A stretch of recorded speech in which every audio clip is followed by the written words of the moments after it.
storytellers, creatives, and entertainers, all hosted by a master of the game, His Royal Blackness, KKD, the finest. Catch Master of the Game on CTV. Oh yes, nuggets of inspiration and delightful treats for your enjoyment. Whether you love power, money, beauty, or fame, there is so much to learn from Master of the Game. Only in the place to be. The coolest channel, CTV. CTV. Hello and welcome to Master of the Game, the program on which we bring you the movers, shakers, icons, and legends of our beloved motherland Ghana. My name is Dakwa, Kwesi Che Dakwa, and today I am delighted to be united with a handsome brother, a brilliant brother, a businessman, but more importantly, a man of culture who makes great music. His bangers make people move on the dance floor with dexterity of the feet to the rhythm of the beat, and his moves are just like a man playing chess. He gets them right.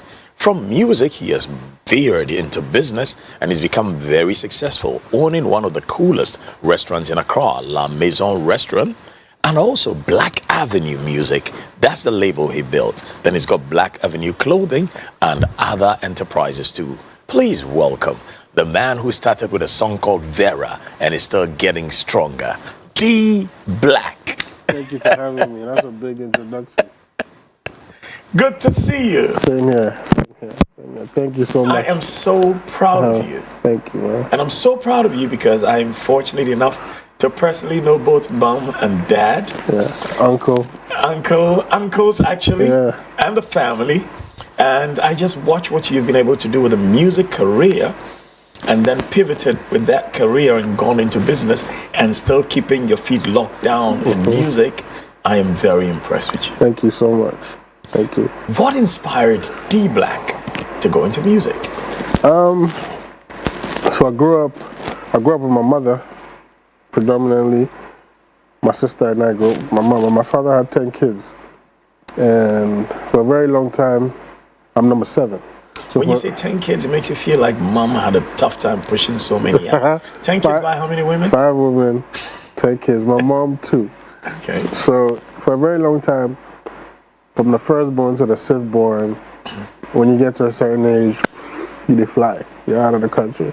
So all the 6 siblings before me didn't live in Ghana. They were all in the UK, the US, or France. When it got to me, financially things weren't the best at home, so I was left in Ghana. I refuse to believe that financially things weren't the best at home because Dad ran a very successful business. I mean, he was a representative for Caterpillar in Ghana, for John Deere in Ghana, Samsung in Toshiba. Ghana. Yes.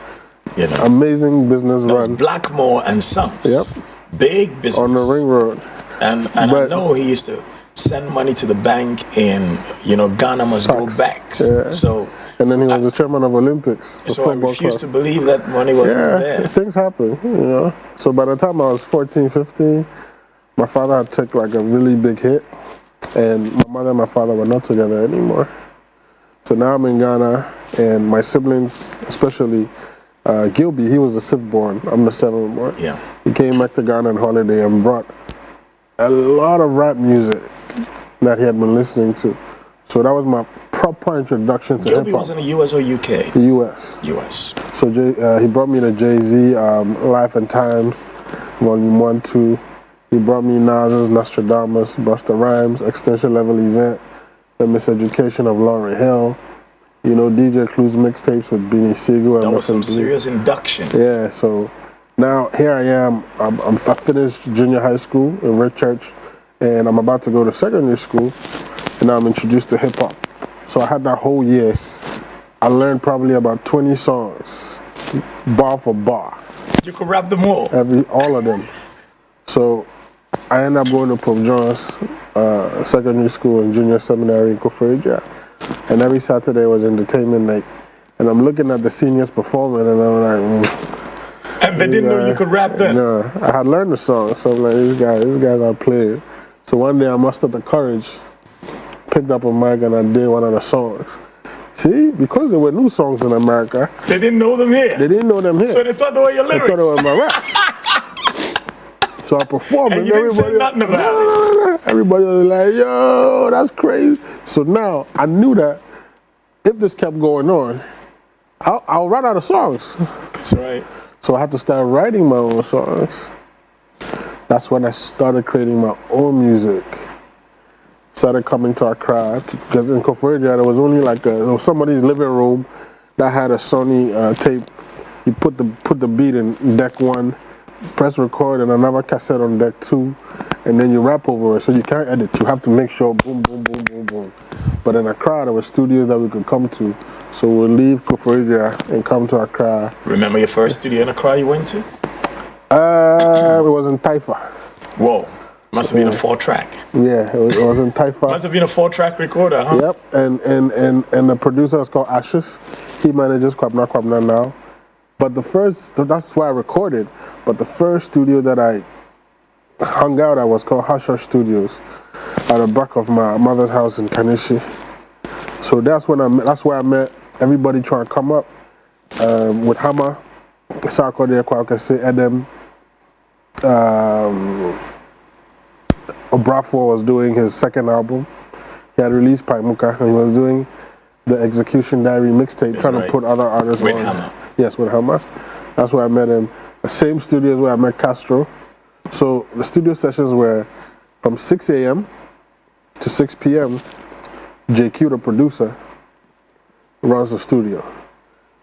His artists were Miss Bell, Castro. 16 years. Yeah, Miss Bell, Castro, 4x4, Book Back. They were recording there. And from 6 p.m. till morning, Hammer of the Last Two comes in. And his artists at the time were Obrafour, Deba. Was Kwakese on there? Tiny. Kwakese was trying to come on. Yeah. So when I was there, I saw Kwak come in and freestyle and try to be put on. Then eventually, Kwakese got put on the Execution Diary, which is Obrafour's compilation that Hammer produced, as track 1. I was track 14, the last track. Well, you got there late. It was just English rappers. People were not playing no English rap on the radio. Yeah, true but that. Hammer was a fan of hip hop, so he's like, you know what, we need one English song. So there was like 8 of us on one song. Kwakese was a fancy rapper, and his was track 1. The song was called Nonsense. And then Kwak blew up off that. Yeah. Then there was also Edem, who signed to Hammer and did a song. And because Kwakese was on fire, they put Kwakese on the song. And there was another artist who was buzzing, credible rapper at the time, was Sarkodie. So Edem's song too was You the Craze, first song with Sarkodie and Kwakese on there. And then I saw Kwakese take off. I saw Edem take off. I saw Sarkodie take off. I was like, yo. You're like, man, I'm speaking English over here. But eventually, 2-3 years later, then I also got my opportunity to take off as well. So all this time, you're hanging around with all these dudes, because when you go to the studio, I mean, you are working at night. Yeah. What's Mom say about this? They kicked me out the house.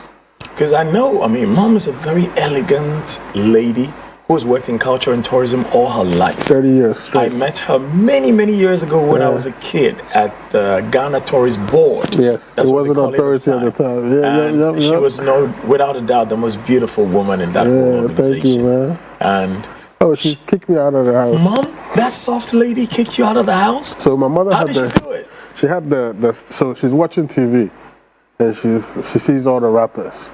Everybody has dreadlocks. Rasta. That's what she used to say back then. Rasta pina. So in her head, weed smoking and Rasta was associated to rap music in Ghana. And unfortunately at the time, we didn't have a lot of people that you could call role models as rappers in the industry. You know, when you go to your mother or your father and say, "I want to be a rapper," who are they gonna look to? Like who? You know, it was really difficult to point somebody out who had done something laudable with their lives and became a millionaire or whatever. So in the head of a Ghanaian parent at the time, in the early 2000s, it's, you have to be a doctor. You have to be a lawyer, because they had immediate references. They know their lawyer friend, they know their doctor is driving this car, build a mansion in cantonments, you know. So everybody wanted their kid to go that route. So me, they told me that if you want to do this rap thing, you have to leave my house. And unfortunately too, when I go to the studio, I'll come back at 4 in the morning, 5 in the morning. So you're already out of the house? No, they won't even open the gates for me, sir. Oh no. So I'll be there and I'll knock at my mother's window and I say, well, I'm outside. And she'll wake up, I've woken her up, and she'll be like, who's there? And I'll say, it's me. And this is her reply, you who? Because me is not a name. Yeah. And she won't open till she wakes up, 6 o'clock in the morning. When she wakes up is when she'll come. So I'll sit outside till 6. So now I'm getting frustrated too. Because were you coming across as somebody with a bad attitude at the time? Nah. I just wanted to make music. So I ended up staying in Protocol of VIP. He had a house in Asalam Down. But you had uncles in Ghana. Nobody minded me. When I said I wanted to do music, everybody else. You mean Uncle Steve said no, Uncle Danny said no? Nobody. Why? Nobody cared about me. I thought they were cool enough even to understand. My siblings, even my brother that brought me the music, when I said I wanted to rap now, he didn't even mind me, man. Nobody minded me. No uncle, no brat, nobody supported my music. So I ended up staying in the living room of Prodigal's house for about 2 years. Where was this? Asalam Down. So he had a 1-bedroom apartment there. So I'll hang out with them the whole day and I'll sleep in the living room. But then I ended up going to university too. So sometimes I'll now go. Hold it there. So Mom said, if rap is all you want to do, get out of my house. And you decide to go and live with a musician who's also trying to make it in life. Oh, they are blown up. Yeah. Oh yeah, of course. At the time, VIP had blown up. They were doing a lot of concerts. Yeah. They were doing all the ghetto concerts. Everything. And all the ghetto concerts. They were flying to Europe. Exactly. They were flying out and all that. So at that time, how are you feeding yourself? So unfortunately for me, when this was happening, I've been kicked out of school too. Out of which one? Secondary school, Pope John's. What happened? So you know, when you're in boarding school, you break the rules the first time, you get a punishment. Which rule did you break? So leaving the campus to come to Accra. No exit. No exit. And we used to do it every weekend to come and record music in Taifa. So I was in a little group. Yeah, that's right there. That's the school uniform. So we'll come to Accra to come and record. It's kind of crazy that we can laugh about this now because that's not good. Yeah. That's not good. So my father and my mother were not speaking at the time. The relationship was done. But because of me being kicked out of school, they had to start talking. So first year, I got caught coming to Accra with my boys to record. So it was a suspension. They gave us an area to weed. We did that. Second year, I got caught again. So now when you get caught the second time, you get deboardingized. You can't be in a boarding school. No, you got to be a day student. Yeah, where are you going to live in Koforidua? So my mother's from Koforidua. So she found a place that was a hostel for kids in other schools who didn't have boarding facilities. So I remember the name of the hostel, Solokoko. What? Solokoko. So that's where I stayed. So now I can go on weekends. I'm not Nobody checking. So I was happy. So this whole thing about deboardingizing people is not necessarily the best, remedy for kids who play truant. So it's to deter you from influencing other kids to do what you were doing. Yeah, but by deterring you from influencing other kids from doing what you were doing, they're now giving you the freedom to do what they think is wrong that you're doing. Yeah, so you that rotten egg, rot. Don't let the other eggs also rot. So go and rot on your own and leave our other kids. No, but we got to save every kid. Yeah, so me, they didn't save me. They sent me there. Then, if you go to Accra and do whatever you want to do, make sure you're in class on Monday morning. That's it. Me too, third year. I went and I didn't come back on Sunday. What happened? To enjoyment. So I came back. That's how you grew to become enjoyment minister. So I came back on Monday afternoon. So we learned. No, wait a minute. You have to go to class on Monday. How old are you at this time? Like 18 or 19. 18? Yeah. You finished your recording. you know you have to get on a bus and go back to school, go to your hostel to be in class on Monday morning. What exactly stopped you from leaving on Sunday? This story is so bad. I want to know. So bad. It's so bad. So, now, you're coming to Accra in and out. There's 4 of us. There's not enough money. And there was this bad boy who had transferred from a disco to our school. From a disco Yes. to Pope John's? He had been kicked out of our disco. So he was accepted in Pope John's. And this guy came up with an idea. He said, listen, we have to go and buy clothes. We have to rent a car. Rent a car? Why do you want to rent a car? Girls. Charlie, we can't be going to studio hungry and hustling.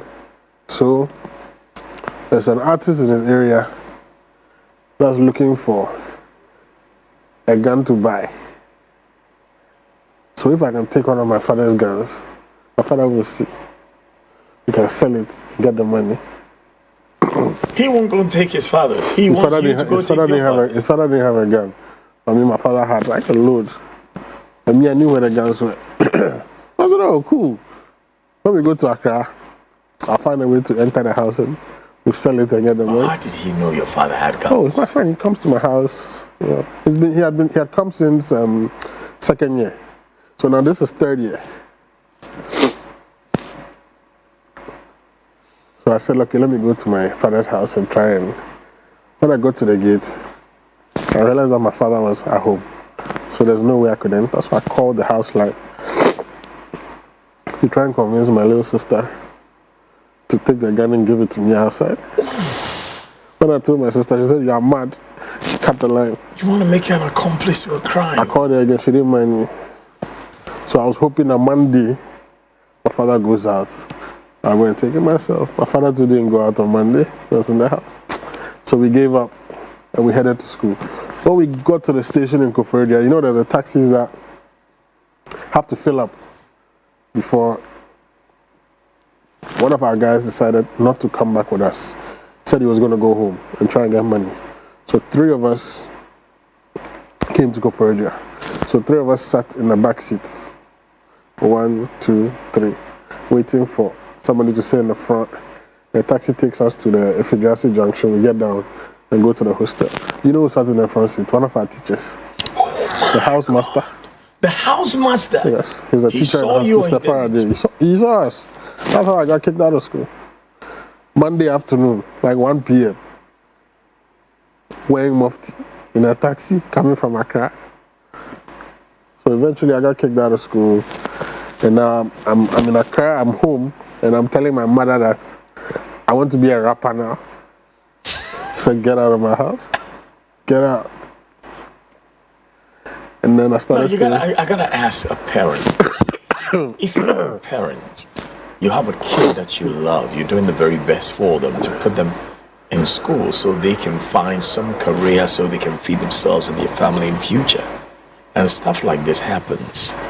Is kicking them out of home the best remedy for this malady? And if it isn't, what exactly is a parent to do? I think what she was trying to do was deter me from pursuing, oh, so would you be homeless because you want to rap? Then I'll say, nah, I don't want to be homeless. Let me do what my parents are asking me to do. But I try to do both, you know. So I still wrote, you know, my mates wrote in July, the SSC. I think I got kicked out in like February. Then I found a remedial class that I went to, and I wrote an off deck. Who paid for it? My mother. She loves you. Yeah, of course, man. My mother paid for it. And I remember she'll give me, I don't remember, Did you used to go to her office? Hardly, but I used to go in the one in Tessano. And when you went there, what would she say? I hardly went there. Hardly went there. Too much talking. What about Dad's business? Oh yeah, I loved it over there, man. You used to go there? Loved it over there. And you know, Uncle Steve would always be there to embrace you and pamper you. I loved it over there too much. All of us loved it over there. You got access to money there? Yeah. A lot. When things were great. You know, so when you're at mom's house, lunch is yam and kontomire. I mean, back then we thought it was, oh, what is all this kontomire? What's this kinky? You know, now that's what I like. But back then, when you're at my father's place, lunch is pizza, chicken and chips, Chinese. When you're at mommy's house, it's kinky. Yeah, so at mom's, with it's pepper. soul food. It's home cooking. Yeah. And But back that then we is all- hated it. Yeah, back then we hated it. They'll give you garden next to you with yam, and we hated it, my sister and I. So when we had the opportunity to go to my dad's place, the speed, when it's even time to come back safe, Charlie, nobody wants to come back because my father will order the Chinese and, you know, this is over 20 years ago, man. No, but I want to hear the story of how you wrote this exam. Yeah, so I went to this remedial school at Circle. So my mother would give me a particular amount of money that would take me from Kanishi to Circle and back. Just enough so you don't have any to throw away. Yes, and to roam around. I had this bad friend. You know, when you drop a Circle, you walk past Vienna City, and you take a right turning, and that's where we're going for classes. It's called Abundant Grace. So, you go, you close, you come home, you eat at home. Now, we still wanted to record music, but the money was not enough. So my friend would convince me for us to go to Vienna City. Instead of taking a car from Kaneshi to Circle, we'll walk. So the money that we had to play one game, Go gamble one. to play one pool game was 1 cedi at a time. And we had like 5 cedis each. He also lived in North Kaneshi. And he would tell us to go and gamble the 5 cedis or snooker to make 10 cedis or 15 cedis so that we can go to the studio. What's his friend's name and where is he? Albert Nate. Where is he now? He's just around. He even became a road manager for a while. And he was a better pool player than me. Uh-huh. So sometimes he will win the thing and then we'll have money. So if you don't win, that means we are walking in and out. If we win, we have money to do all the things we want to do. Sometimes we wanted to go to Osu, Oxford Street to go hang out with friends. You know, and both our parents were single parents at the time. So money was a bit tight in both households. So this is what we used to do for the whole, probably about a year. I started going to that class in like March, and I wrote enough deck in November. So that whole period, we'll walk, go for the class.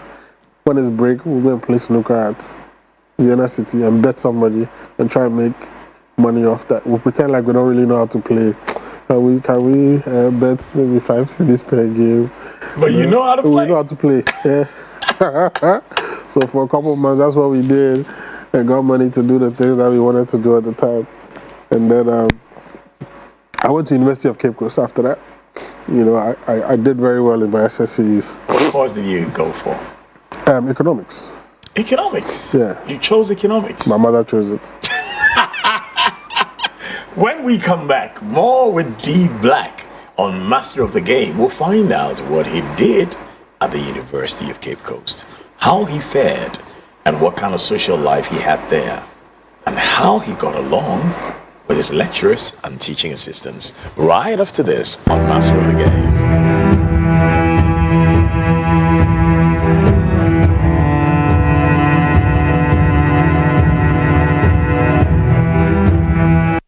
Excellent furnishing in a real estate business is a great deal for survival. My struggles as a young estate developer were cut short when I discovered Fernart Ghana. With quality furniture made from the finest woods and amazing after-sale service, Fernart Ghana changed my story with every single home I built. It's a one-stop shop that serves the interests of clients with a variety of living room and dining sets, solid wood kitchen installations, wardrobes, doors, cabinets, beds, agolas, floor parquets, and many other award-winning product that will last a lifetime. With Fernat Ghana, all clients are offered the opportunity to customize furniture to their specifications, and the smile on their faces says it all.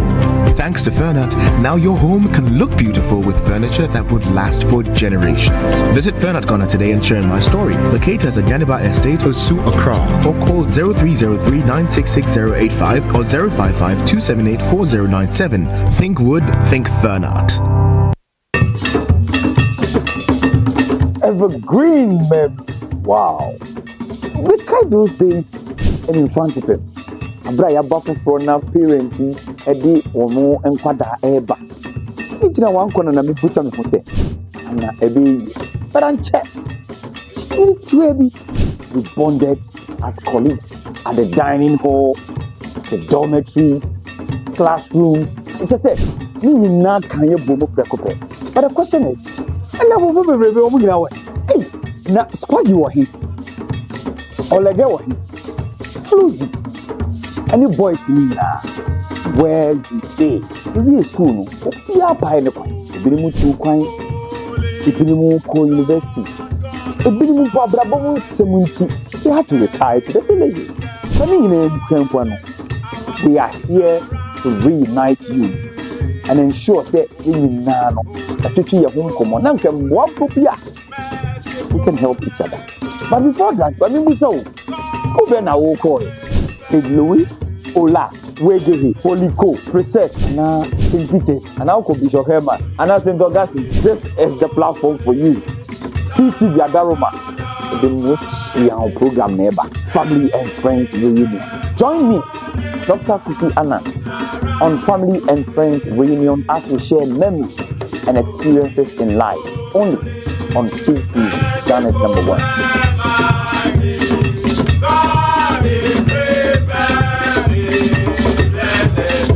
CTV, Ghana's #1. Hallelujah, hallelujah, hallelujah. Order for meeting at the Evangelist Pemuka from 7-Day Universal Mercy Center Asafomo. Eye Kasafoni CTV Awoshe Mosoi. Eye Nyamibwa Sunday way exactly 12:30 p.m. Eposi exactly 1 o'clock p.m.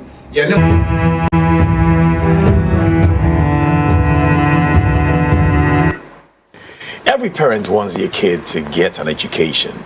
Not just to speak and write English, not just to read and write, but also to get something that they can use for skills and competencies to earn a living to fend for themselves and their family. So when a parent is pushing a child to go to university, it's not just for the beauty of it, it's for the life ahead. A good mother made sure that the son who said he only wanted to do rap and couldn't be bothered and so was kicked out of school, made sure to write his exams and get into university. And she even chose the course that he should study, economics. Now he's in university studying economics. Tell me about the life there. So now, I remember I was in a group in high school. Well, I'm kicked out of school. So that group's dead. So now I'm back in North Kaneshi. So I create a group in North Kaneshi. 4 of us. Kofi Wayo's nephew, his name was Wayo. There was a guy from Teshanungwa called OJ, and there was another North Kaneshi guy called Perry. So the 4 of us formed a group called The Limit. The Limit. Mm-hmm. And now we're trying to get somebody to sign us. We're going from radio to radio, Vibe FM back in the day. You met Mike Cook? Yep.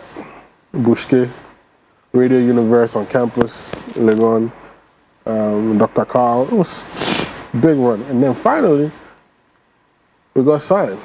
By who? Freedom Jacob Caesar. His name was Cheddar back in the day. So he signed us. He signed Asem's older brother. So Asem was following his older brother to come to the studio. Who else you know? The other people you probably don't know. There was another rapper called Scientific. He was from I know Scientific very well. Liberian. No, Scientific has actually even had dinner in my home when I used to live in Mile 7. Wow. He lived around there. Yeah, I used to throw these parties once a month and invite young people to just come and enjoy themselves and talk culture. Yeah. So Scientific was like the lead. Richie the producer Richie. He was a singer then. Richie left after about a year and started his own thing at home. Then he became the biggest producer. But I'm in University of Cape Coast and I'm seeing them on TV. Scientific's video is out. I thought I was going to show in the video. I showed for like half a second. Then I saw on other TV interviews, my boys are doing interviews on. Back then, if you were on advertising cycle, you were a champion. That's right. Hello, Tigo. You know, so I saw my boys there. So now I'm itchy. I'm in school, but my guys said, isn't that your group? So now I come back to Accra and everybody's talking about Charlie. Be like, we go do solo because you're never around. You're in school. We're over here hustling and you're in university. So the group kind of broke up. And then the record label broke up. And then all of a sudden, some of the people that we were on the label with blew up. Richie was the biggest producer in Ghana now. And Asem's brother had stopped rapping. And rather, Asem is like the biggest new artist in Ghana. Gimme Blue, Pigaro. I was like, yo, these are the small boys in the studio. That's right. They're blowing up. These are the younger guys. Asem, I think Richie and I were the same age, or he was like a year older. So now I was like, yo, I have to do something. So in my second year in University of Cape Coast, so you're getting the music itch again. Now you want to run away from school? Yeah. So what I did, without telling anybody in my family.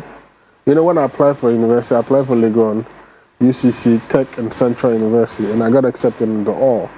But I got asked to go to UCC, and it was my mother because she had sacrificed so much for me. I didn't want to put her through stress. So when she said UCC, I didn't want to go to UCC. I wanted to go to Legon. But I went to UCC because of my mom. But in my second year, I was like, nah, man, I can't be in Cape Coast when the music is buzzing in Accra. So I went and transferred myself to Legon. Did you have a conversation with mom? No, nobody knew. It was just me. At this time, you were 20 what? I'm probably about 20. And I went and got a job at a nightclub, Aphrodisiac nightclub. So now I was doing what? I was an errand guy there. I was the man on the ground, making sure the place is clean before work starts, making sure the owner was Confidence Hogan. Yeah. She became a very good friend of mine as time went on. And that's where I learned how to drive. So you did that because you wanted to make some money while you were in school so you could pursue your music career? Exactly. So I transferred to Legon. So I did the rest of my years in Legon. When you transferred, did they set you a year back or did they accept you at the same level? I went a year back. Oh, Nobody's ever asked me this. Oh, no. But of course, you can't just get an easy transfer like that. I went a year back. So I started from second And mom didn't know about this? She didn't know. So she was paying school fees to UCC, but they'll give me the hostel fees in cash. And then I'll go and pay for Ivandi Hostel at Legon. Oh, D Black way Akolaboni. Then luckily for me. No. So mom is throwing her money away. Yeah, the school fees. So I was using myself. Have you refunded all that cash? Oh, no, I still paid for Legon myself. No, but you have to refund the school fees she was paying to UCC. I've done more than that. You sure? Oh, hell yeah. I'm going to call her and ask her. Yeah, hell yeah. So, I'm using the salary I'm earning at a nightclub to pay the fees in Legon myself. Then luckily, the studio that I get an opportunity to record at is in Adenta. And then the person that I'm working with at the nightclub lives in Medina. So Legon, Medina, Adenta, it was heaven for me. I go to class, and that was the guy I was working with was DJ Mensa. He was also trying to be a DJ. Of course. So I go from Legon to DJ Mensa's place in Medina. He was in a family house. So sometimes he let me, I mean for a while, like for a whole semester, You crashed there? Yeah, I crashed there. I used the money that I was supposed to use to pay for my hostel to go and pay for studio time. So I was crashing at his place that whole semester.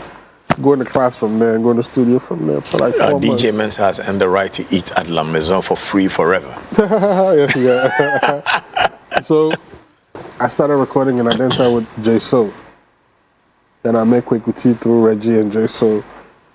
Then we realized that year we had done so many songs together, and we just didn't have the money to Put it out. So let's just assume that it cost 10,000 cedis to put an album out at the time. I probably had like 2,000 or 2,500. Kweku 2 had about 2,000 or 2,500. So we said, okay, listen, this is what we should do. Let's take like 7 songs that we've done together, or 8 songs. Let's pick 3 of our solos each, making 6 plus 8, 14 songs. Let's do an album, half of my face, half of your face. You and Kwekuti? Yeah. And find a name for it. So we came up with the name Target Practice. Let's promote the songs like how the hip life artists at the time were promoting their songs. Yeah. Shooting music videos, getting it on mainstream radio and TV. You know, like back then the people who rapped in English, all the artists that rapped in English were underground artists. That's where it stayed. Everybody that was A-list on the radio was in the local dialect. 4x4, Bra4, Tiny. But you meant to put this mainstream. So yeah, we wanted to put it mainstream. So there was a certain direction of music that we had to go. We had to leave the boom, boom, boom, and go to the, the hip life sound, but still rap the English that we were good at. So we did a song called Move, produced by J Soul. And then I sent it to South Africa, to MTV and Channel O and BT. Did you have a good video for that? Yeah. There was a guy who worked at Charter House called Daniel Kwashiga, one of our close friends. He said, listen, I'll shoot the video. The video cost us 300 cedis back then. And people were willing to just be in it. Yeah, like we didn't pay nobody to be in the video. We were so lucky, like a week before the video shoot, Red Bull gave us money to do product placement of Red Bull in the video just based off meeting me and just liking my energy. I had no music out. And they said, we'll do it. And like joke, they gave us the money. Until today, I have a very good relationship with Who was at Red Bull at the time? He's called Eli. He was head of marketing now. He's one of the bosses at Four Wing Down. A very, very good friend of mine till today. I've known him 15 years. So personal relations really helped, don't they? Yeah. I didn't know him then. That's how I met him. But he liked your energy. So yeah. So they gave us money. We went and bought suits. We went and bought glasses, new shoes. Where'd you go get all these things? On the Oxford Street. We shot the video in Osu at a club at the time called Heaven. You don't get money, somebody give you money. You forgot devastation, you go Oxford Street. Oh, how was the job? I don't even think that. Where did we get? I know I got the glasses on Oxford Street. Yeah. I can't remember where we got the suits. I think in Osu, Prince Collection. Yeah. Yeah, Prince Collection gave us the suits. So myself and Kwekuti, we got the suits, we shot the video. And at the time, the biggest artist was Ochame Kwame. He had a song called Whistle. Yeah. Produced by Richie. And he had done the remix. And it had the guys I was in the label, some of them, Asem was on the remix. Everybody was blowing up. Channel O announced their nominations.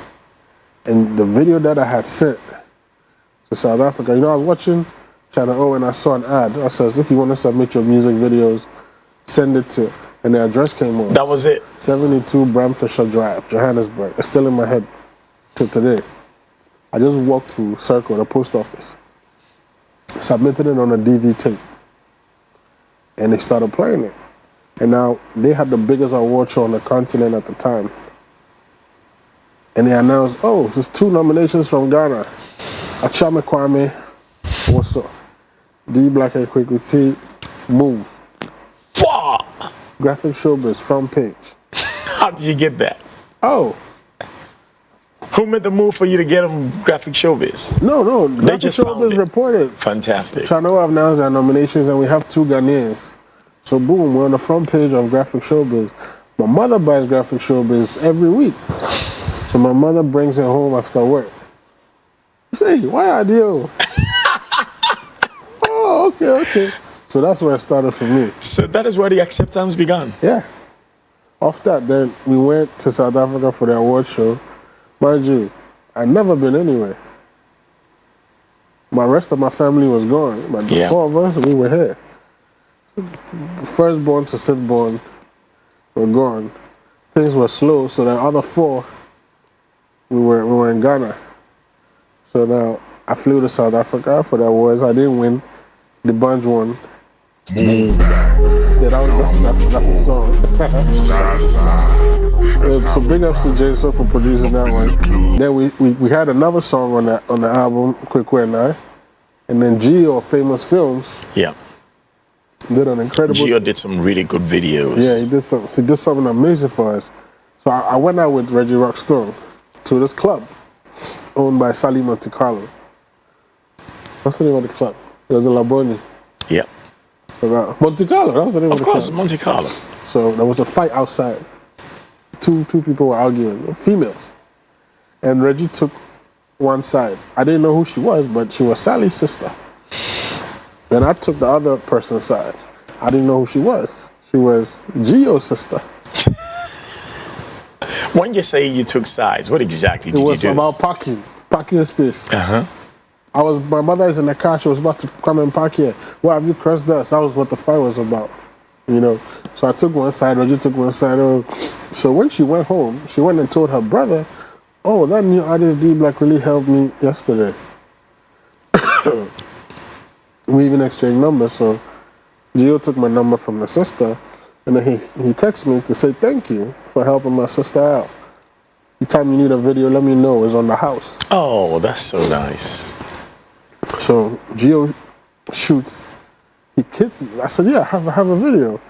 Now at the time, Kweku had told me that he wanted to do his solo album, so I should start working on my solo album too. So I had some songs. He had some songs, but I was like, "Nah, we got to finish this project." So I gave Gio another song off the Me and Kweku project. It was called "Breathe," and he shot the most amazing video for us. Ghana Music Awards nominations come up. Video of the year. First video, Breathe, D Black Records. Whoa. The free video. The free video. But there's 6 videos there. And just because you are kind and nice to somebody. Just that. Yep. So that was my first taste of the VGMAs. So we're video of the year. Our song was not as commercially successful as all the other songs. There was Sak, Boga Boga, shot by Gio. There was 4x4, Shaka Zulu, shot by Gio. So he had 4 videos out of the 6 videos of the year. So he knew he was going to win something. At the time, they gave 1 award. So the song belongs to me and Kweku. It was recorded at JSO Studio for free. JSO did a verse on there. So it's D Black Records featuring JSO. And the producer was Shika, who was signed to JSO at the time. Nobody charged us any money. The producer, the studio, the verse, the video director. And they announced video of the year, D Black and Kweku, Breathe.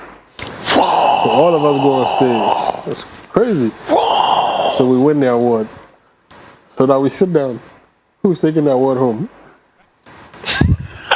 It's gotta be Gio. Yep. No, it's gotta be Gio. Yeah. Because it's a video. It was Gio. Look, let's go take a look at this. We'll be right back after this.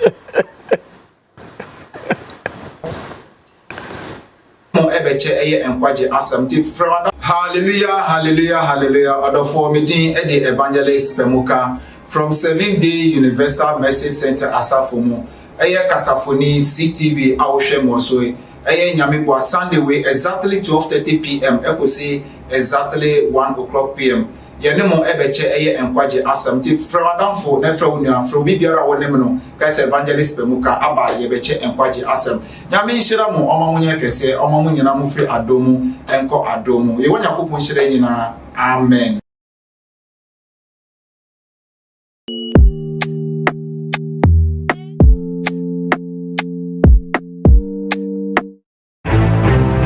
The discerning audience, the knowledgeable, the stylish, and the classy get together to enjoy Master of the Game. Master of the Game brings you distinguished personalities, leaders, achievers, captains of industry, innovators, masterful storytellers, creatives, and entertainers, all hosted by a Master of the Game. His Royal Blackness, KKD. The finest. Catch Master of the Game on CTV.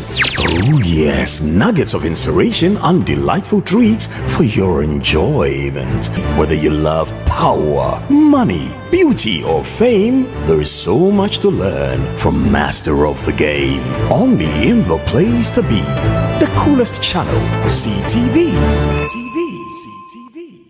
It's party time. I'm watching them there. Ola Bawo. As I introduce to you Safari Zoom Flex live on Ghana's number one with Zoom Flex. Gio has got video in his veins, you know, because I think his father setting up Video City and all that. His father could see where we were going to go someday with audiovisual production. Anytime I won a video award, it was a Gio video.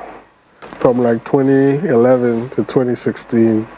Anytime I won an award at the VGMA's Foresight channel, or I won my first channel. I think I'm the only rapper from Ghana who's won a Channel O award. It was a Gio video of my second album. Now we got to talk about two things at the same time, because I want to talk about the music career and school, because you really were being driven by mom to get yourself a degree. You started something, she wants you to complete it. At the same time, you said, I have all these many tracks. I've got to put out an album. I've got to make a song that will move Ghana. How did you work to get both together? It's God's grace. I promise you. When I was in Legon, just to be able to get a job in airport, go up the road, I'm in school, Legon. Take a right, I'm at my friend's house in Medina where I could crash. Go up the road, I'm in a studio that I can record at for free.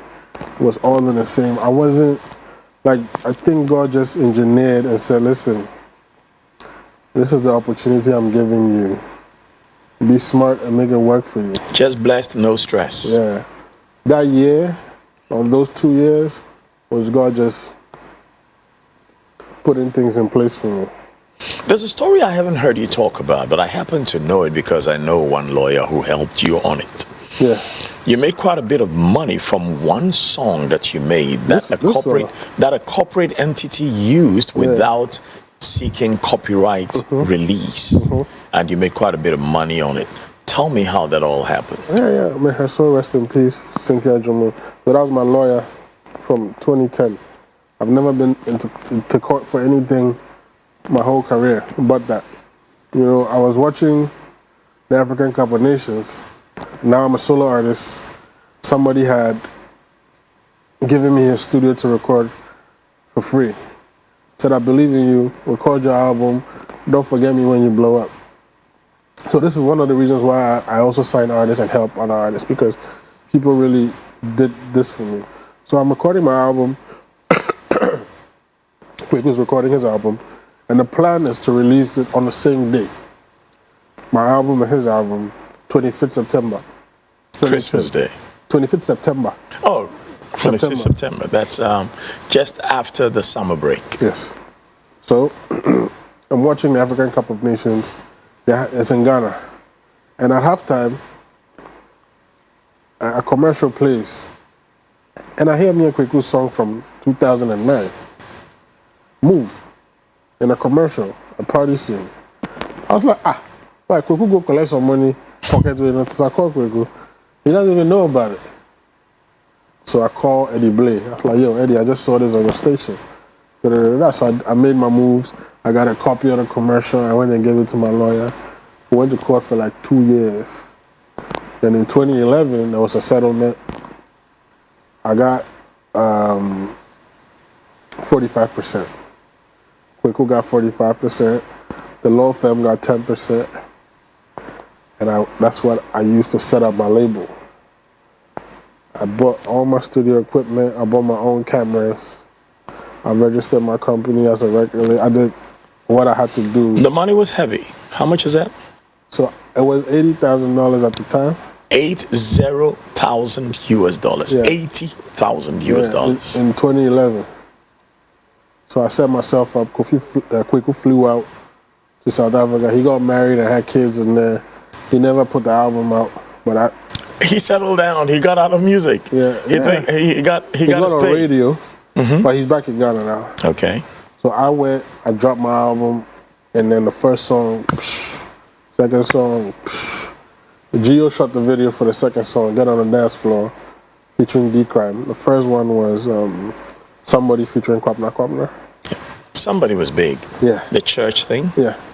So I decided, listen, I'm rapping in English. I want to be able to touch Sunyane. I want to be able to touch Tamale, Volga, Kumasi, the Volta region. So I brainstormed with my manager at the time, Robbie, and I said, listen, let's tap into Easter, Kwewu Mountains. Let's go book a venue and do a D Black show there and let all the artists that are my friends come support. So we went and we found this hotel called Wags Hotel. It was 250 cedis. So we paid a deposit on it, booked the venue, and did 250 hours. cedis was a lot of money back then? Yeah. So we paid for it. So that's what, 2005. 2,500 cedis back then. So we paid for the venue, did posters, and put it all around Ukwu, D Black and Friends, the Yes Boss tour. Yapuno was on there, D Crime, Sark, Stay J. It's a lot of my friends. Ifya.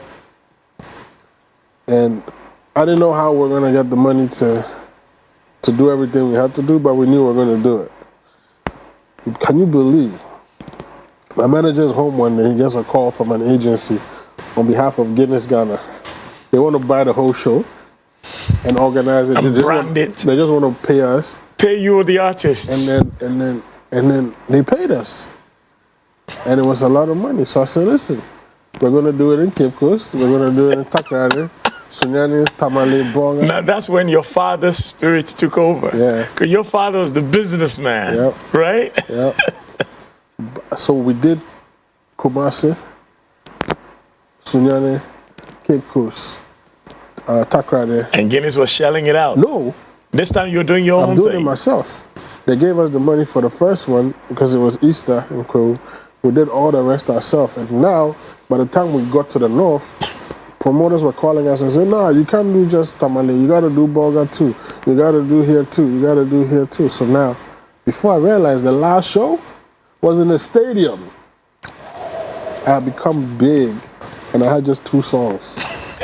Which and which? Somebody didn't get on the dance floor. Uh-huh. And I have freestyles and the stuff I've done. Vera had not been released yet? No Vera. No, but you and I met in the US for the BET Awards. You recall? So I'm getting You didn't there. have Vera then? Nah, I'm getting there. So, okay. So we did the show in Tamale. So I called this my friend on a bus. We took a bus from Accra to Tamale. No flights? 11 hours. No flights? Which money we that? We didn't have money for that. It was a VIP bus. And we branded the Yes Boss Tour, D Black and Friends. And all my friends' pictures was on there. So we get to Tamale and Taco is telling me about this song that some producer that he did with has leaked the song and he's pissed off. But the songs, everywhere we stop, the song is blowing up. Which song was this? You Go Kill Me. Whoa! He's like, no, it's no mix. I'm not going to perform it. When he performed it at the stadium, like electricity hit everyone. Amazing tour we did. I think out of the 10 shows I did, Soccer Day was with me on like 6 or 7. D Crime 2 was with me on about 6 or 7. Stage J was on about 5. You know, Ifya was on about 4. Yapuno was on about 4. It was a big tour. So I come back to Accra, we made a lot of money, and then they announced the BET Awards nominees, Africa. So it's me from Ghana. I'm like, yo. So when I came to the awards, I met you. I met you in LA there. It was my first time in LA. You introduced me to Rick Ross, I remember. Yeah, that's right. Amazing experience. No, because there's something, I mean, you guys have something in common. He's bigger. So I was very skinny then. So. You were skinny then, but you had something in common. You know, I think the tats had begun on you already. Yeah. And he had his tats. And he had come to Ghana. But also, you all have this kind of laid back, but also, smooth attitude. Mm-hmm. So I thought you guys needed to connect. I'm glad we met. It's a shame we didn't get a picture. It would have been nice to have a picture that day. You know. So I didn't have Vera at the time. Mm-hmm. So we do the BETs. I get a lot of awards everywhere. MTVs, BETs, Channel O's. So now I'm getting like 4 nominations at Channel O, 2 at MTV, 1 at BET. I come to Ghana too. I win the first time they introduced the category for Hip Hop Song of the Year was because of me. True. There was nobody doing it, so I won Hip Hop Song of the Year. 2011.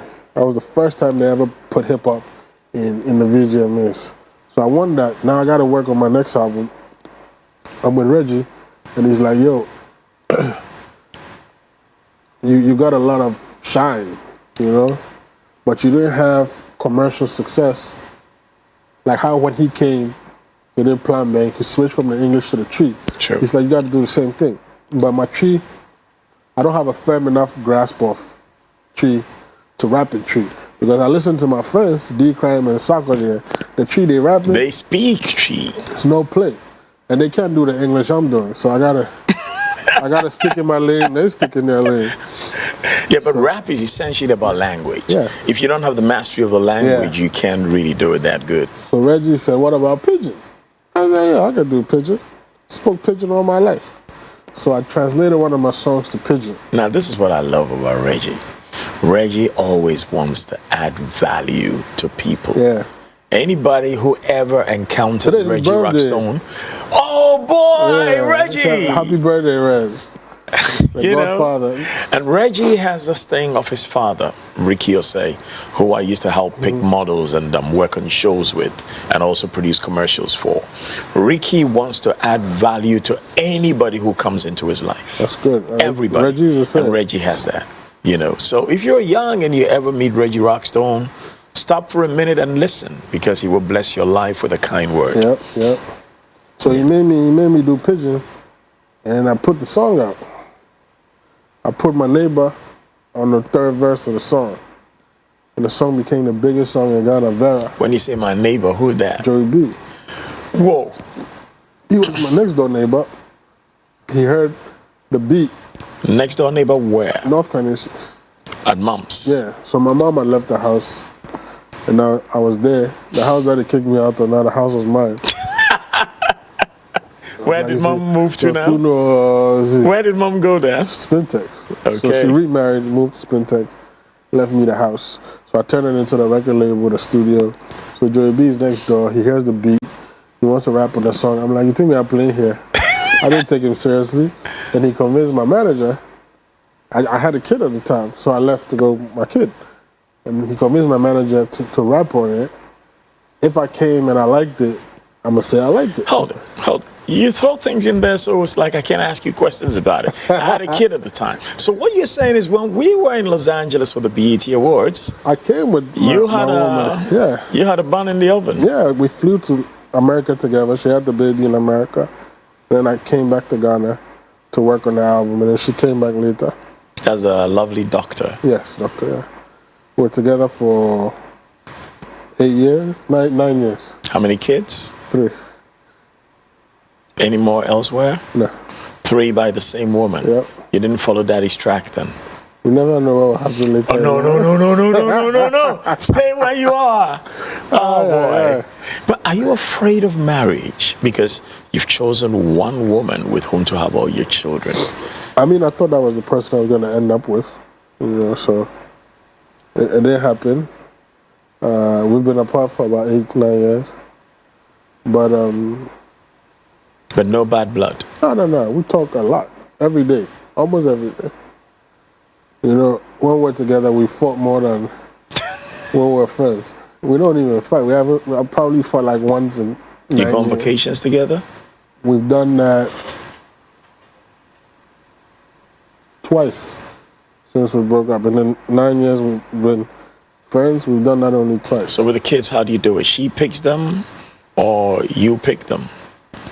I pick them When they're coming to you or when you're going to her? They live with her. Yeah. And then sometimes they come to my place, so I pick them up, or I'll send a driver to go bring them to me. Like yesterday, for example, I was with them. You know, the whole night I was with them. You enjoy being daddy? Yeah, man. They're like my younger friends. They talk to me. They look at what I'm wearing. They're like, So this is Givenchy, eh? Which one is sweeter, fatherhood or marriage? Fatherhood. What are you afraid of about marriage? Is it because dad had so many women? You know, when I was younger, you know, when a man has drive and has a purpose set in his head, it's difficult to prioritize a woman as number one. A career is always number one because there's a certain goal or a certain dream that you want to achieve before you can go back and say, all right, let me take a break. And that's where I was in my 20s and my early 30s. My number one priority was I want to be somebody. I want to achieve something. Yeah, making my dreams come true and achieving that goal. And that by 40, I want to touch this. I want to make sure this is done. So when I wake up, first thing in my mind was not no love stuff. Yeah, but when you're chasing the bag and the children are growing, I mean, something's got to give. It's different. You know, it's different. The children, being a father is different from being a husband. You know, I talk to my kids almost every day of my life, especially my girls. You can't show my girls nothing. What are you going to tell them? You have what? Oh, daddy has it. There's nothing you're going to say. You know, those are my, some of my G's, but... You're ride or die. Yeah. But, you know, sometimes I'll say, I used to ask some of my friends in the industry this question. So if you're nominated for the Grammy, same day your woman is giving birth, where you going? You're going to the Grammys. Yeah. You're crazy. Yeah. Nah, I'm going to see my baby come out. Yeah, everybody's different. If you asked me this a few years ago, I'm going to the damn Grammys to go win my Grammy. But now... And I'll fly back quickly tomorrow. But now... You might miss a flight. Yeah, but now it's a bit different. You know? But back then, that would have been my answer. I'm 38 now. Priorities shifted. Back then, I wasn't ready for no marriage, no nothing. You know, I was trying, but when I weighed the scales, I was always picking my career first. You know?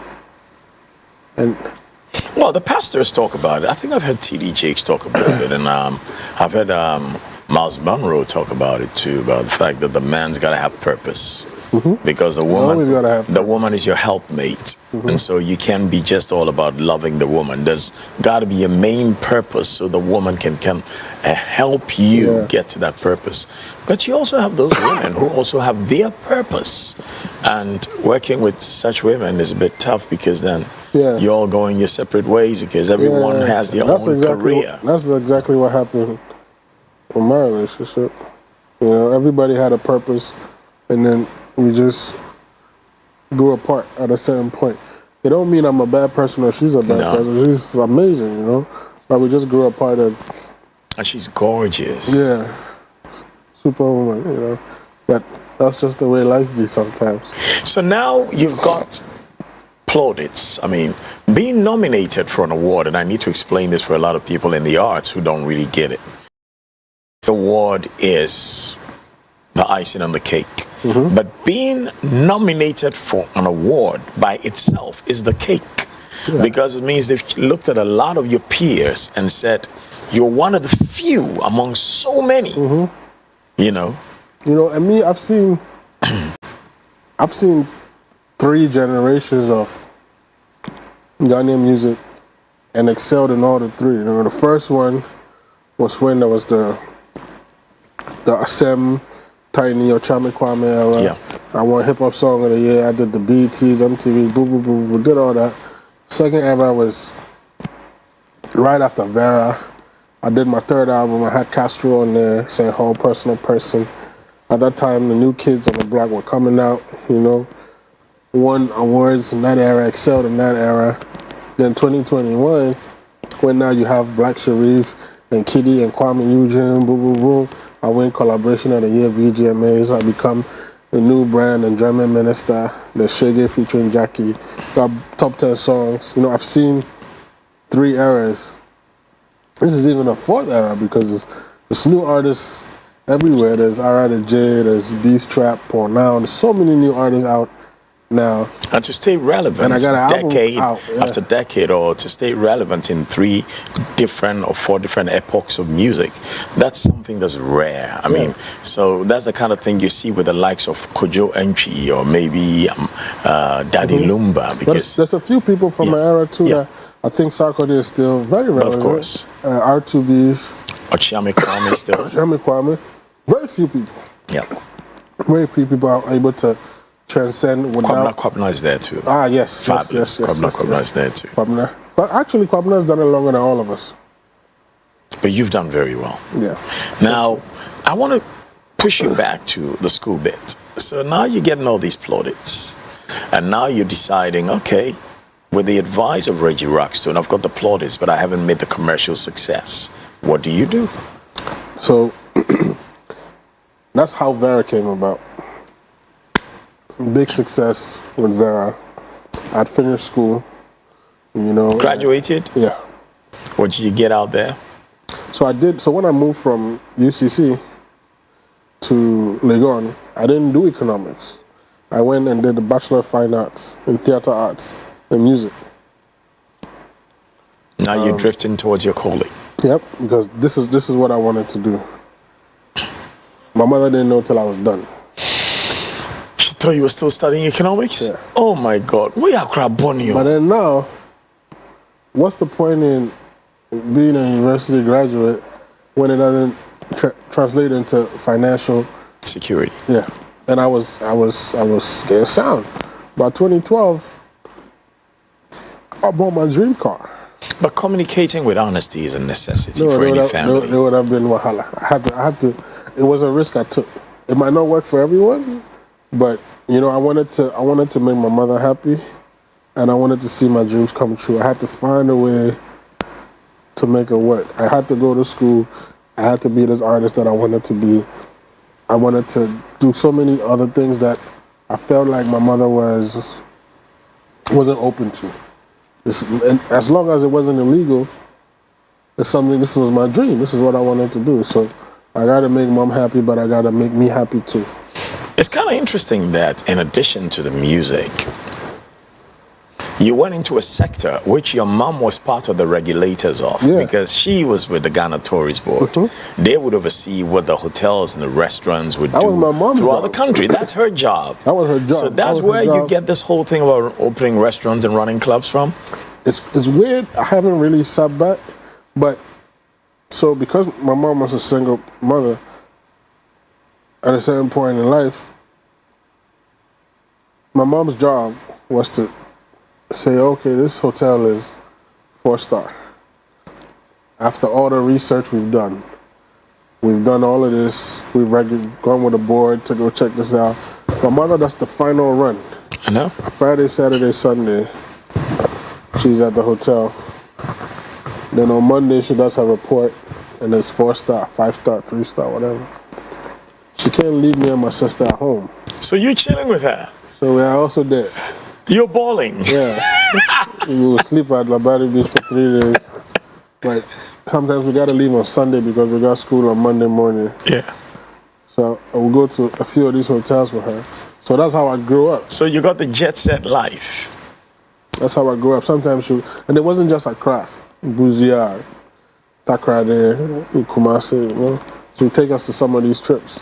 Or she'd just leave us and my grandmother would take care of us. But 2016, I had those big songs with Castro, and Castro went jet skiing and he disappeared. So I didn't want to perform the songs because it felt wrong for me that, guy now only say person to person. One is my song, one is his song. We feature each other. We were planning a tour. People started doing bookings and paying us, and this happened. Where do I get off going to do this tour by myself? It just seemed very foolish to me. So I decided, no, I'm not even going to perform. I'm going to take my money and invest it in other things that I'm passionate about. So I started a company called Livewire Events.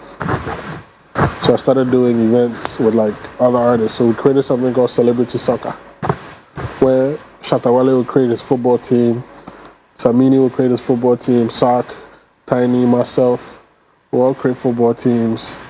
But I'd already started doing this like on a smaller scale. So Castro even created a team for the first one. So Shatta won the first one. So after Castro's appearance, I decided to put more focus into it because I was passionate about soccer and entertainment. So I did the second one, Shatta won again. Then I did the third one, and then Stoneboy won. Where did he get his players from? Everybody creates their team from where they come from. So Shatta was creating his team in Nima. Stoneboy was creating his team in Ashaiman. I was creating my team in North Kanyeshi. Samini was doing his in Dansoman. Sarkodie and Tama. Everybody was doing. I think we got to do this again. So finally, we got like a big sponsor. Joy Daddy did this. And they said, listen, if we're going to give you the money for this, we have to do it in Koforidua. So Back to Pope John's. Yeah, that's where their headquarters is. That's right, I know. So I told everybody involved.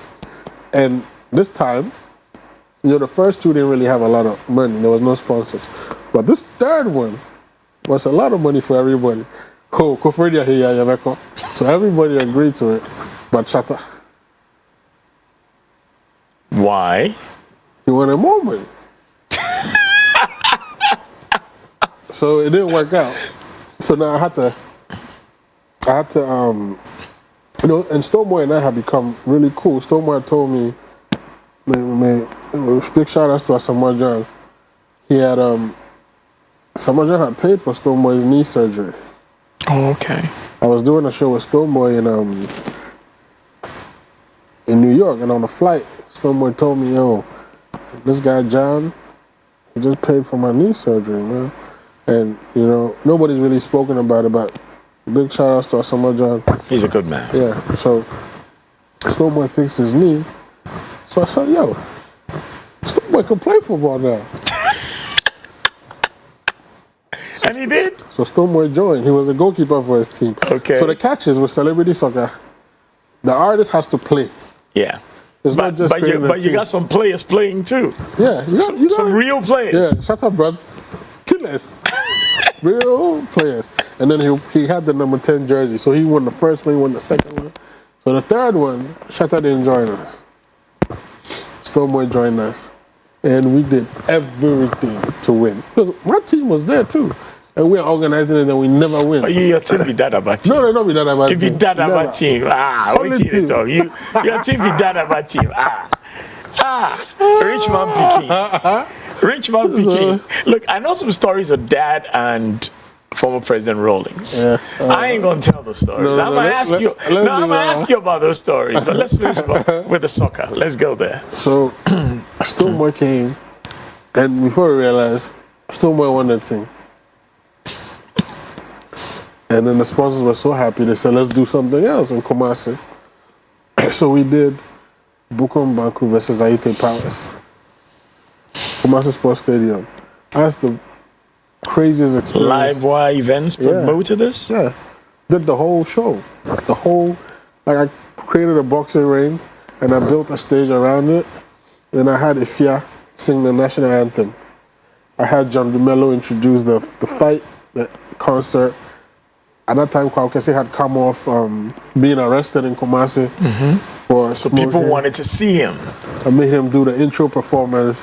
Then I had Sarkodie in the middle. Then I had Shatawale at the end. It was crazy. And then Boko Maku and Aite Powers, the prize was a Range Rover that Joy Daddy had given me. We had branded it.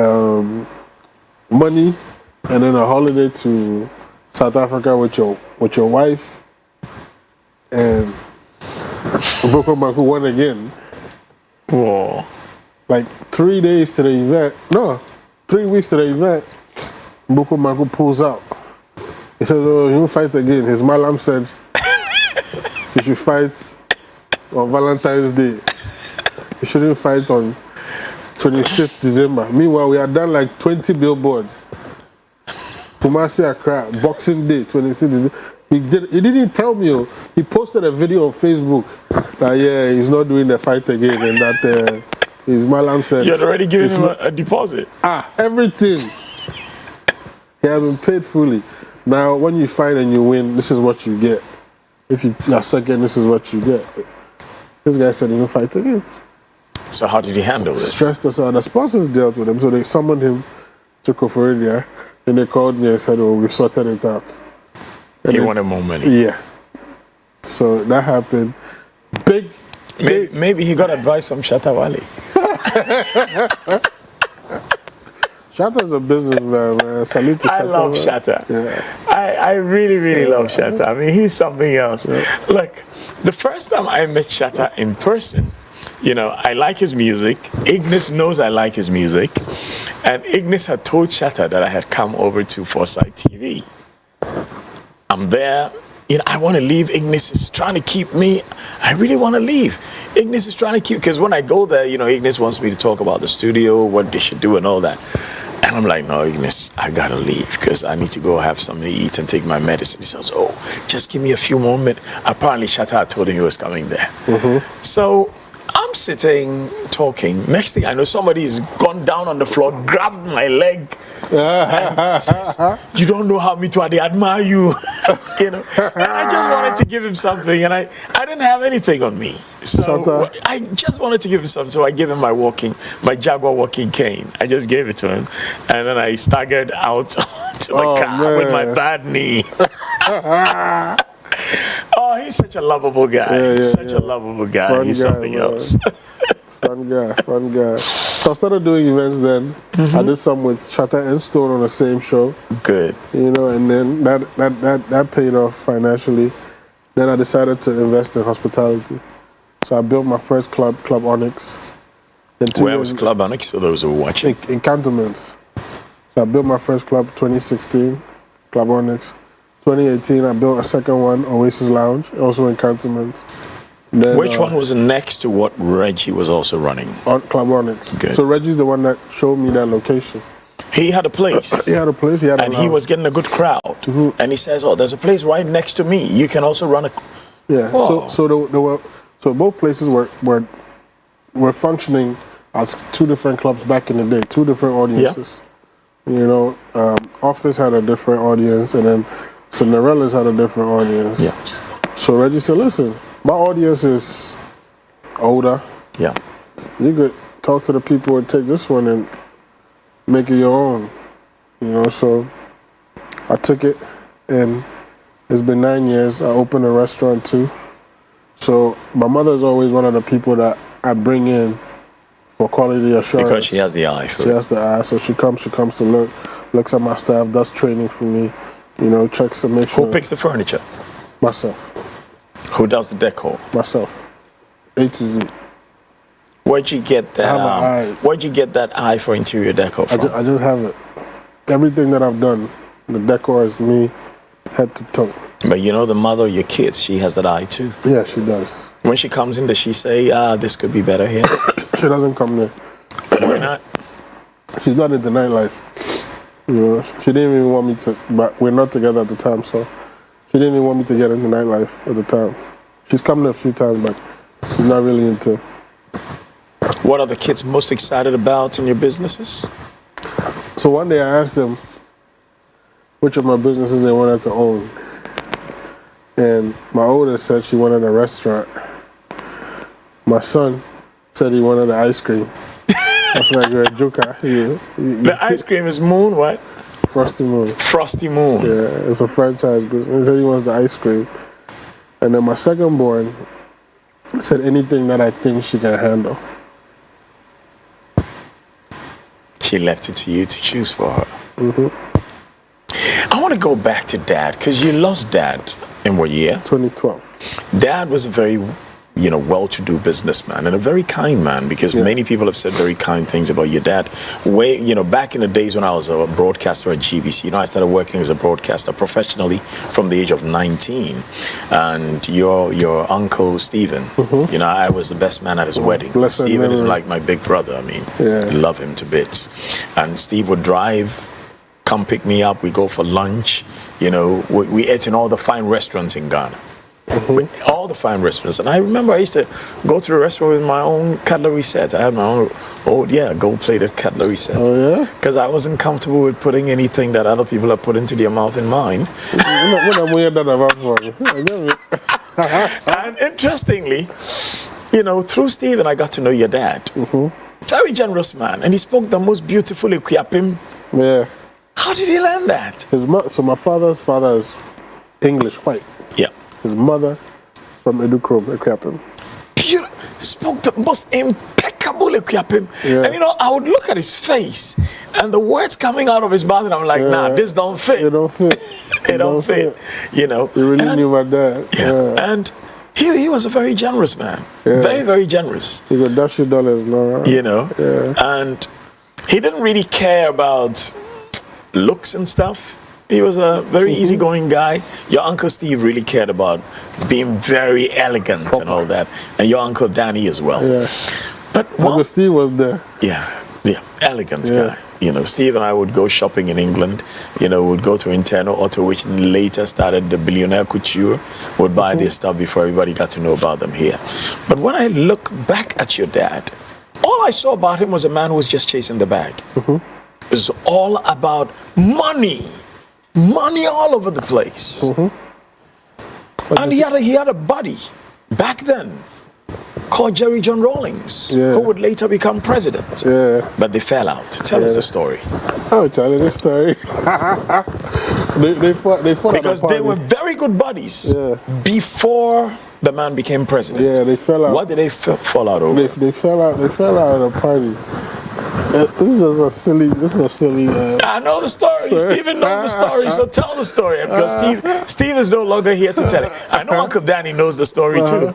So you tell. They fought over cigarettes. Cigarettes. Yeah. So it was a party, and my father had cigarettes. They were all chilling, and Rollins was leaving, and he took the whole pack instead of just pulling one. With cigarettes, I know what you do is you hold the box, and then somebody just pulls one out. Yeah. And JJ did what? He took this is a story that they told me. They told me that JJ took the whole pack, and my dad got upset, and then they fought about it, and they didn't speak for a very long time, and then because of cigarettes. Yeah. 2-3 years later, Rollins is president of Ghana. And he put your dad in jail? My dad is in jail for it. But he didn't put your dad in jail because of the cigarettes. No. Something else happened. My father was distributing, like for the military who went on peacekeeping missions. When you come back, my dad was in charge of giving you like your electronics, your TV, your fridge, and then a shipment had delayed, and it was taking long, so they threw my dad in jail, and that's when I was born. They threw him in jail or they threw him in custody? I mean, did they take him to court? No, he was at after Teshinungwa. The barracks? Yeah, that's where my father was being held. So it wasn't something that went to court then he had to go to jail. No. It's like, okay, you're supposed to supply this equipment. It hasn't arrived, so we throw you in cell. Till the stuff arrives. Oh, for an old friend, that's harsh. And it took months. At a point they took him out, put him on house arrest. But my father was also chairman of Olympics. And only that day? Yeah, only that day. They had won the Premier League that year. And my father was not supposed to leave the house. And No. He released your father. I know the story too. Yeah. You're not the only one who knows it. Yeah. Maybe I know it better than you. They released your dad because the shipment was arriving, and there was a manifest to show that it was arriving. So they said, okay, now you can go home. And then your father goes home. Stay home. They said go home. They didn't say stay home. They said go home. Now your father goes home, and he's chilling in town. So they say, hey, go home, house arrest, because you're making too much noise in town. And then what happens? You know too much of the story. So my father's on house arrest, and then Olympics are playing the finals of the Premier League, I think, against Hearts of Oak. And the supporters and the management of Olympics come to my father's house and they carry him to the stadium. The man who's supposed to be on the house arrest. Okay. And Olympics won. And he allows himself to be carried to the stadium. Yeah, so back to jail. So Rollins told him. They took him back. Back to the cells. And that's when I was born. So I saw my father maybe like a couple months after I was born. So this is a tattoo of the day that I saw my dad. That's a tattoo of dad and you. Yeah. That's your first tattoo? The first time you saw me. No. My first tattoo was on my chest. So that's the first time my father saw me when I was born. And fortunately or unfortunately, my parents split, I think, before I turned 12. And then my father's businesses started going funny. I didn't see him for a long time, and then we saw each other, and then he passed away in 2012, just before like my career took off. When was Vera released? My father passed away in March 2012, and then Vera dropped April 20-something of the same year. But he saw your videos. Yeah, he saw a few, and he kept telling me to do a song with Osibisa. Those were one of his favorite artists. Yeah, because Osibisa were global icons. And Amachi did it. He kept saying, a song with Amachi did it. Look, a lot of people, the very first time they ever saw a black man in a Rolls Royce was Osibisa. Crazy. That's a lot of, that's history that people don't know. Osibisa would go around the world and to be driven in Rolls Royces. And they were received like the stars that they were. But we took them for granted back home. So your dad was right to say maybe it's not too late to take maybe Flying Bird. I think, Jay-Z already took Flying Bird. Is it? Yeah, Flying Bird by Osibisa, and make something with it. I mean, to the memory of Dad. It's not too late. Not too late. Yeah, because if he feels that way about Osibisa, then you must make it happen. He told me just before he passed that, So my dad's been gone for 13 years. No, we'll have a big vigil when it's 20 years. We'll still be here. Amen. We'll still be here. And now, when you look at life, when you look at the bad boy that you were, the truants that you were, running away from school, giving mommy so many headaches, when would you say your redemption began? I think it's that Graphic Showbiz article for the Channel Awards. I think when she saw it, she was like, huh? And I had bought like my first Range Rover in 2012, right? But I bought it for like $65,000 at the time. And there was an article in Peace FM that wrote, I don't know whether they went and Googled like the price of the Range Rover currently. I got a deal for $60K. And when they Google the price of the Range, and I don't brag. I don't. Yeah, you don't need to. Yeah, I don't. You live your life, and people watch and comment. I don't say, I just bought a car. It was X amount. I never talk like that. So for you to get the figure, you gotta do some research. So Peace FM wrote an article about the new car that I bought, and they wrote that D-Black just bought a $150,000 Range Rover. Mom must think you're crazy. And my mother saw it in 2012, and she was like, you have $150,000 for music to buy a Range Rover. So she started looking at me differently from that point on. That, so music has been able to do this? Because she's seen the Range Rover.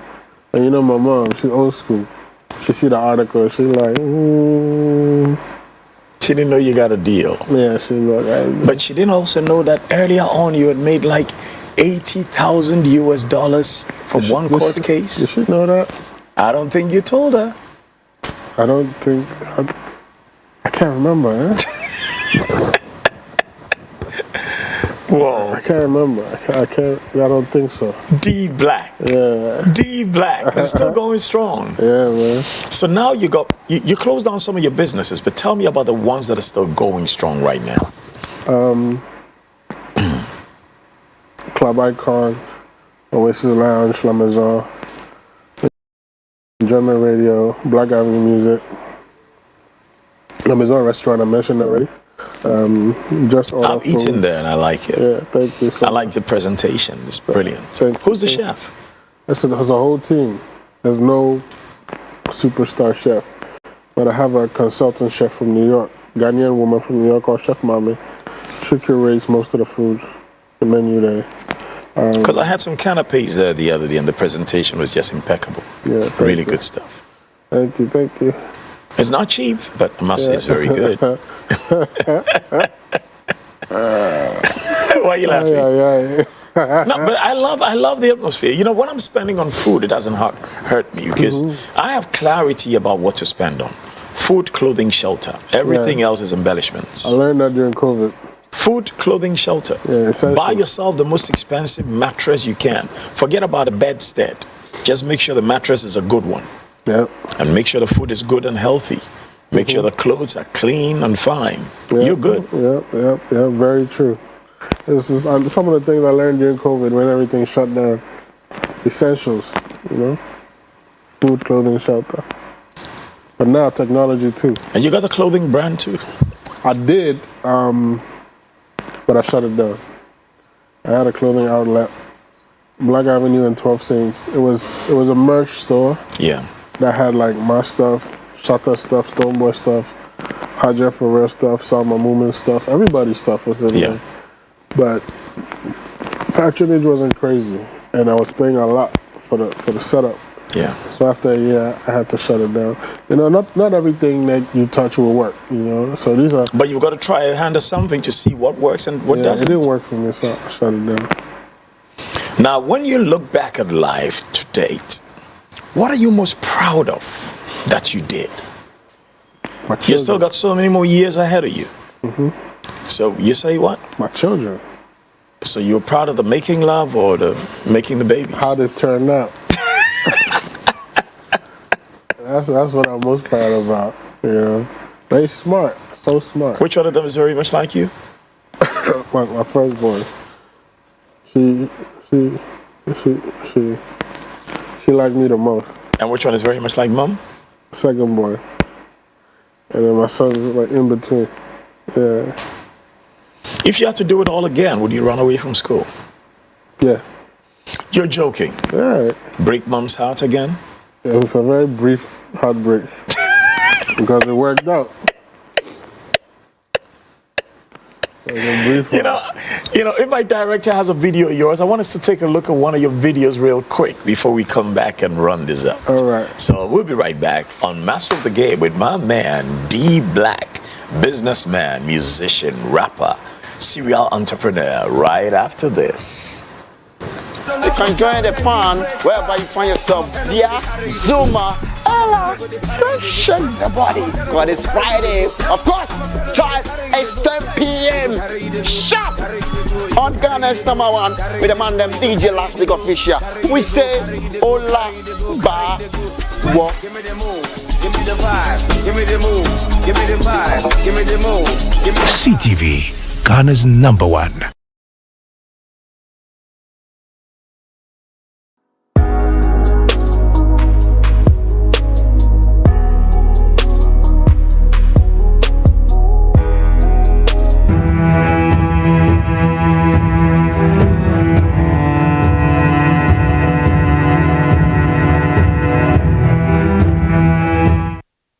Ladies and gentlemen, good evening.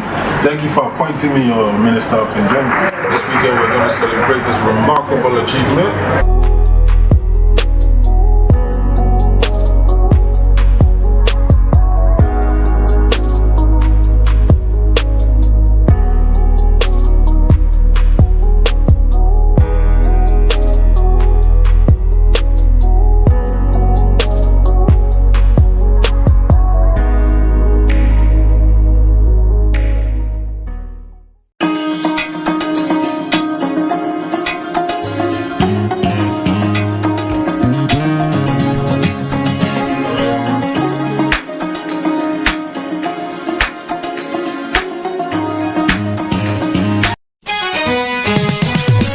Hello, hardworking traders of Ghana. I've got terrific news for you. If you have goods to sell in a store, shop, market, or online, call Beautiful Betty or Handsome Kojo Asari on 0245-929-220. That's 0245-929-220, and we will help you sell faster to more customers. Customer. See and hear the adverts on CTV, Ghana's #1, and buy at good prices. CTV and all all our radio networks across Ghana is helping traders connect to customers here, there, and everywhere. To sell your goods to more customers, call Beautiful Betty or Handsome Kojo on 0245 929 220. That's 0245 929 220. Class Media Group. We help traders sell to more customers.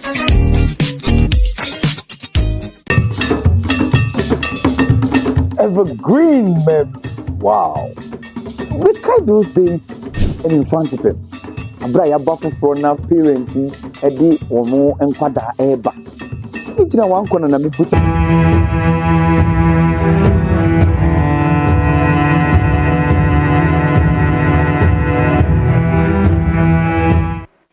Vibe on the set for that video.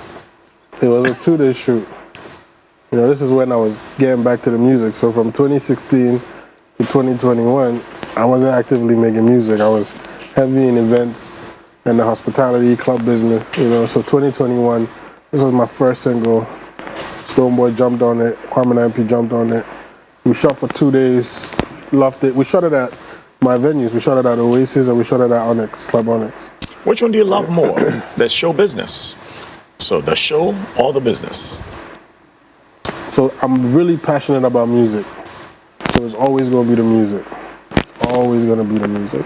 Now, for young people in music or entrepreneurship or business, in college, out of college, learning a trade, if D Black were to share 3 nuggets for them to live their lives by, what would you say they would be? All right, I got so much. First thing is delve into what you're passionate about the most. So don't chase the money, don't chase the bag. There's so many other things that I could have done that would have generated more money for me, but I went after what I was most passionate about because I want to wake up in the morning and the first thing on my mind is how to make this business better. Number 2. Number 2, success is not an easy road. Everybody has ideas. The most important thing is execution. Execution. Number 3. Try as much as possible not to be a liability. When you're in a group or in a space where like-minded individuals are, always make sure you bring something to the table. Don't just come to take. Don't be a Give liability. something. Yep, give. Thank you very much, D Black. Thank you too, man. Thank you very much for watching us on Master of the Game. My name is Dakwa, Kwesi Che Dakwa. They say is lonely at the top. Forget that BS. If you're good, if you're kind, if you're respectful, if you're grateful, you will always be in good company. See you at the top. The bottom is too crowded. Bye.